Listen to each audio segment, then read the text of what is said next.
एक अकेला सब पर भारी, राज तिलक की करो तैयारी। तो मोदी सरकार को यहाँ पर बहुमत तो मिल चुका है। 319 से 338 सीटों के साथ 4 जून को मोदी जी आ रहे हैं। CNX also is saying 400 par, but Congress is rejected from all parts of the country. बहुत ही कंफर्टेबली 303 का आंकड़ा जो वो पार करती हुई बीजेपी नजर आ रही है। BJP could win majority with देश का विश्वास दिख रहा है प्रधानमंत्री नरेंद्र मोदी के लिए। 1 जून को न्यूज टेलीविजन स्क्रीन पर बीजेपी भारी बहुमत से लोकसभा चुनाव 2024 जीतती है। एक्सेस माई इंडिया के प्रदीप गुप्ता, सी वोटर के यशवंत देशमुख और जन की बात के प्रदीप भंडारी जैसे महान पोल विशेषज्ञों के अनुसार बीजेपी 400 सीट के रेंज में पावर में वापस आने वाली थी और उसी रात देशभक्त पर मैसेजेस की भरमार शुरू हो गई। और ये हौसला अफजाई किसी विपक्षी पार्टी को सपोर्ट करने के लिए नहीं, सिर्फ इसलिए क्योंकि पिछले 6 सालों से हम लगातार एक बात कहते आए हैं, हमारे देश में डेमोक्रेसी, संविधान और देश की एकता सबसे ज्यादा प्रमुख है। किसी भी पार्टी या किसी भी व्यक्ति का सियासत पर इतना बड़ा कंट्रोल और पूरा कंट्रोल हमारे देशवासियों के लिए अच्छा नहीं है। नंबर 3, डेमोक्रेसी के लिए, सबके हक के लिए पक्ष प्रतिपक्ष, गवर्नमेंट, ऑपोजिशन बहुत जरूरी होता है, यह हमारा हमेशा का कहना है। नंबर 4, सरकार के सामने सवाल उठाना हमारा हक या डेमोक्रेटिक राइट ही नहीं है, यह हमारी डेमोक्रेटिक ड्यूटी भी बनती है। गलत कह दिया भाई। नंबर 5, और अगर ऐसा नहीं किया तो तानाशाही के तरफ बढ़ते कदम और तेज हो जाएंगे, संविधान को फिर से लिखने का प्रोजेक्ट सफल हो जाएगा, देश को डिक्टेटरशिप की गिरफ्त में जाने से रोकना नामुमकिन हो जाएगा।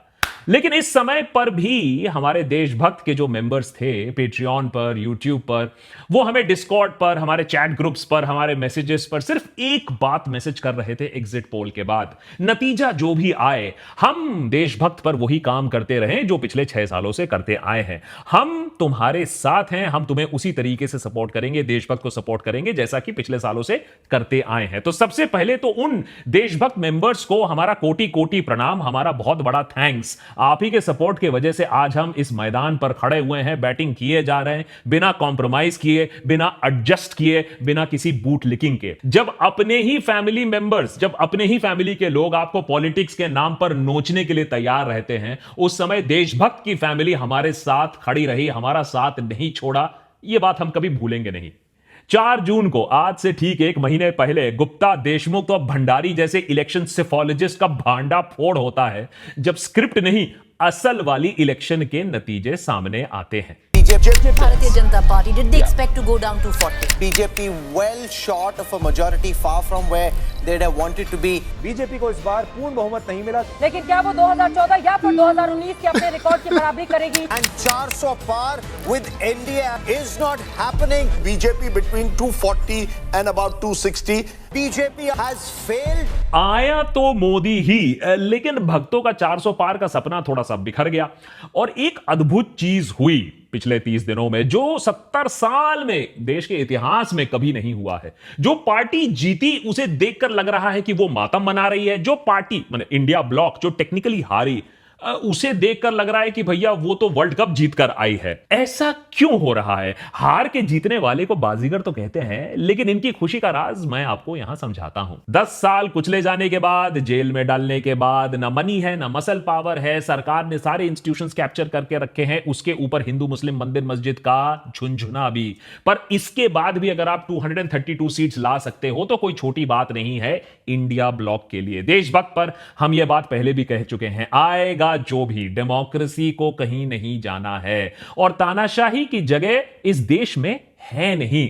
लोगों ने बहुत बार कोशिश की है, लेकिन हमारे देश के जो वोटर्स हैं ना, वो तानाशाहों को अच्छी तरीके से दबा देना जानते हैं, पहले भी दिया है, अभी भी देंगे। यही चीज एग्जैक्टली जब मैंने ऑक्सफोर्ड यूनिवर्सिटी के डिबेट में 1 साल पहले कहा था, तब लोगों ने मेरी बात नहीं मानी। लेकिन 2024 चुनाव के नतीजों ने यह साफ दिखा दिया है कि हमारा देश किसी भी एक पार्टी या किसी भी एक व्यक्ति के ऊपर डिपेंडेंट नहीं है। और 1947 में हम जिस sovereign socialist secular democratic Republic की ओर निकल पड़े थे, वो राह, उस राह को बदलना नामुमकिन है अगर विपक्ष और जनता चौकस रहे।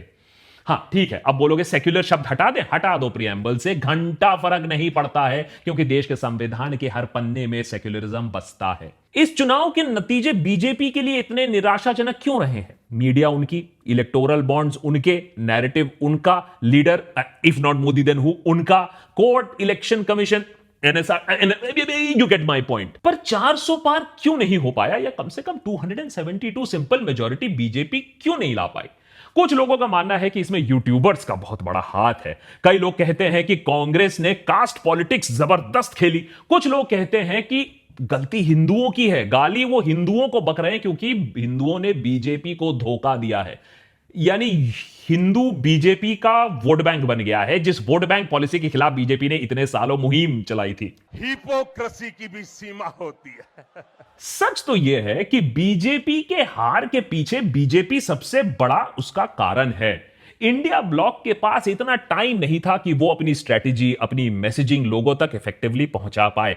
हां, वो एक ऑल्टरनेटिव चॉइस बनकर लोगों के सामने इलेक्शन से पहले खड़ी हो पाई। अब सोचो, अगर 6 महीने या 12 महीने पहले इंडिया ब्लॉक हरकत में आ चुकी होती, जो काम उन्होंने पिछले 2 महीनों में किया, तो बीजेपी आज ऑपोजिशन पर बैठी होती, राहुल गांधी के जगह वहां नरेंद्र मोदी बैठे रहते। लेकिन हां, जब तानाशाही के बादल काफी ज्यादा बढ़ रहे थे, तब कुछ ऐसे देशभक्त सामने जरूर खड़े थे। Arrest, raid, FIR, trolling, abusing की परवाह किए बिना सरकार को, कोर्ट को, मीडिया को, जनता को आईना दिखाया। इन यूट्यूबर्स ने, इन सिविल सोसाइटी एक्टिविस्ट्स ने, इन लॉयर्स ने। और कहीं ना कहीं अब इनके वोट का कितना डायरेक्ट इंपैक्ट पड़ा, इनके एक्शंस का क्या डायरेक्ट रिजल्ट रहा, यह पता तो नहीं। लेकिन उन्होंने एक काम जरूर किया जिसके बारे में बीजेपी ने सोचा नहीं होगा, जिसके बारे में बीजेपी को आशा नहीं रही होगी। हजारों करोड़ों रुपए लगाकर जिस नैरेटिव को बीजेपी कंट्रोल कर रहा था कि लोग किस भाव में सोचेंगे, भेड़ चाल की तरह एक ही डायरेक्शन में चले जाएंगे, उस नैरेटिव का भांडा फोड़ जरूर किया। वो नैरेटिव इनके हाथ से फिसलने के पीछे इन यूट्यूबर्स और एक्टिविस्ट का बहुत बड़ा हाथ है।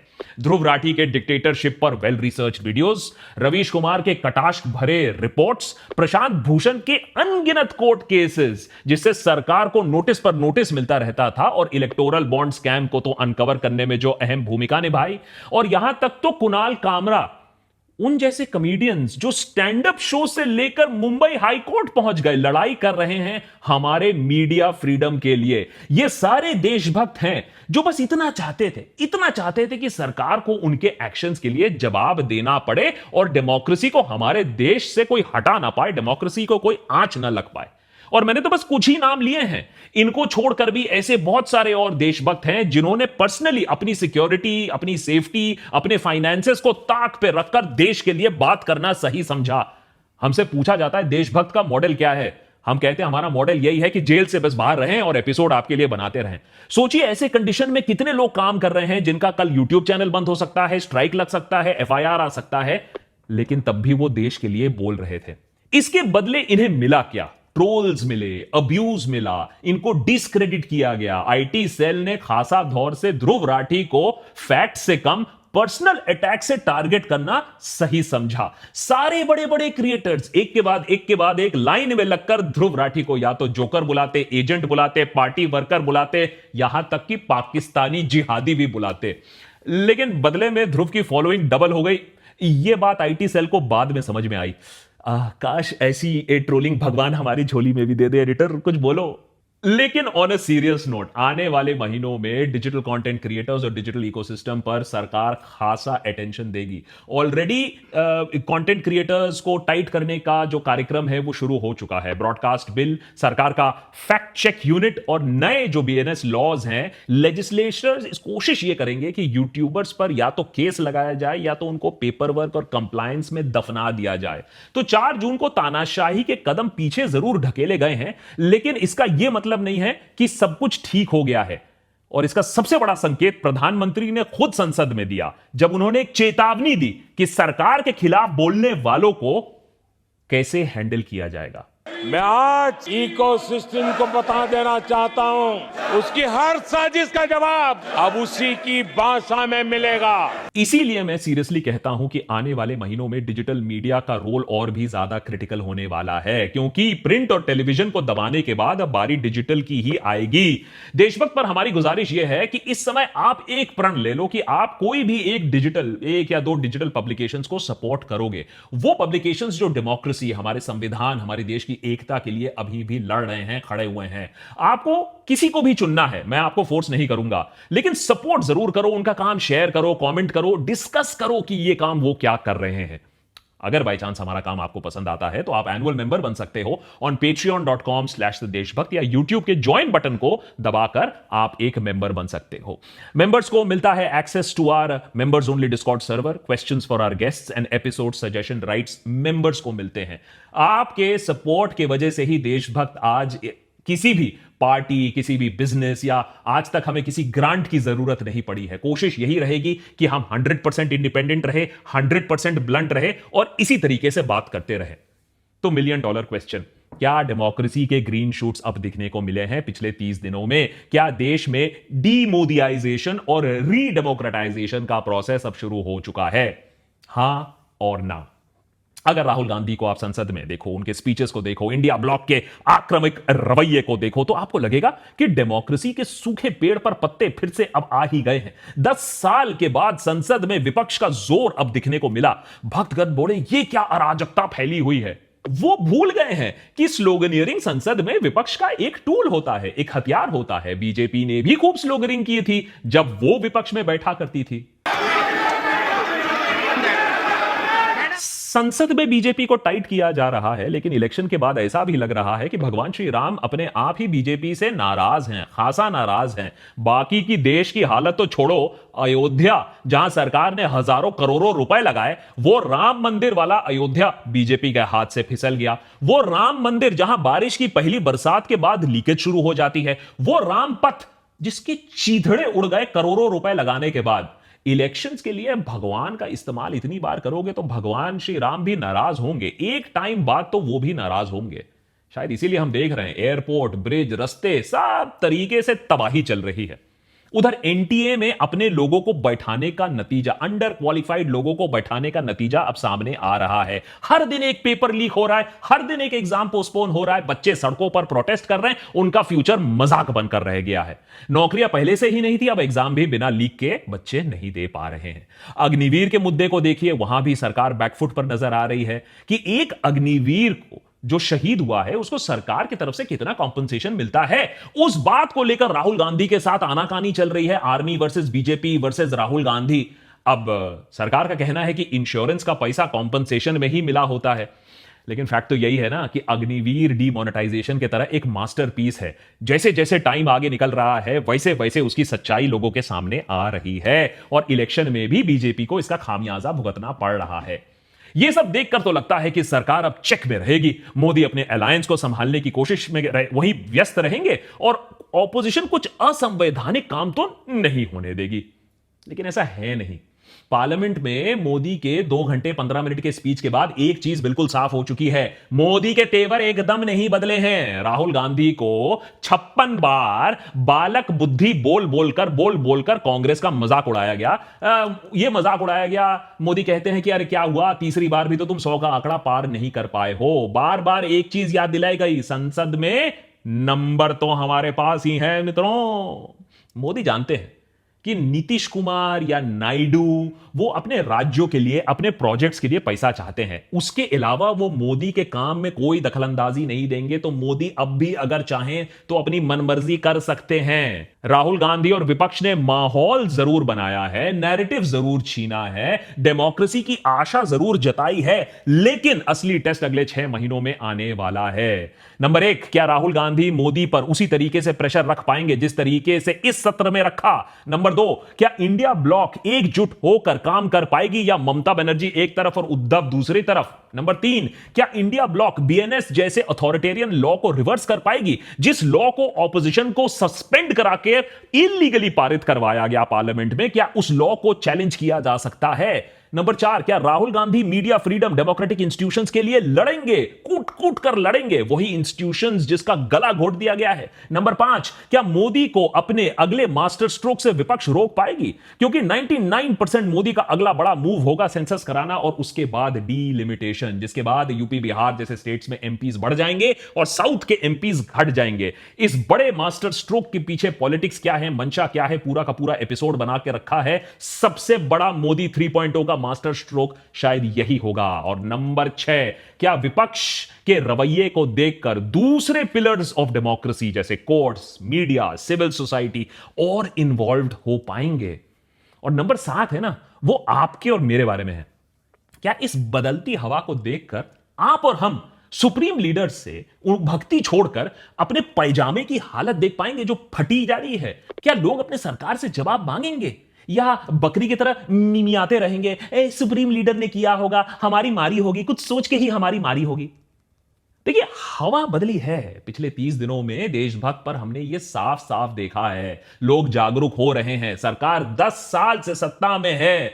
अरे भाई, लोगों को लग रहा है कि अब तो नेहरू को चैन की नींद सोने दो। 10 साल से सरकार ने क्या किया है वो पूछ लेते हैं। टाइम आ गया है ये पूछने के लिए कि 10 साल में अरे आपने क्या किया है। विपक्ष को छोड़ो, मोदी ने क्या किया 10 साल में? मेक इन इंडिया के लिए, स्टार्टअप इंडिया के लिए, जॉब इन इंडिया के लिए, एफडीआई इन इंडिया के लिए, फार्मर्स इन इंडिया के लिए, जवान इन इंडिया के लिए, जीरो करप्शन इन इंडिया के लिए क्या किया गया है? जीडीपी तो बढ़ रही है, पर कैपिटा इनकम के लिए क्या किया गया है? आपके बटुए के लिए क्या किया गया है? Don't get into those maths. अरे पीयूष जी, जनता मैथ्स में घुसी कहां है अभी तक? लेकिन मुगल मटन मछली मंगलसूत्र मुजरा से थोड़ी ऊब जरूर गई है।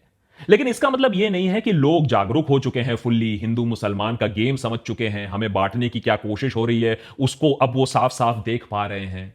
आज भी आए दिन लिंचिंग चल रही है, इकोनॉमिक बॉयकॉट्स होने की कोशिश हो रही है, लोग कुचल कर मार दिए जाते हैं और अपराधियों को कोई पनिशमेंट नहीं होती है, एफआईआर तक नहीं होती है। करप्शन जोर जोर से चल रही है, लेकिन रोकने वाला कोई नहीं है।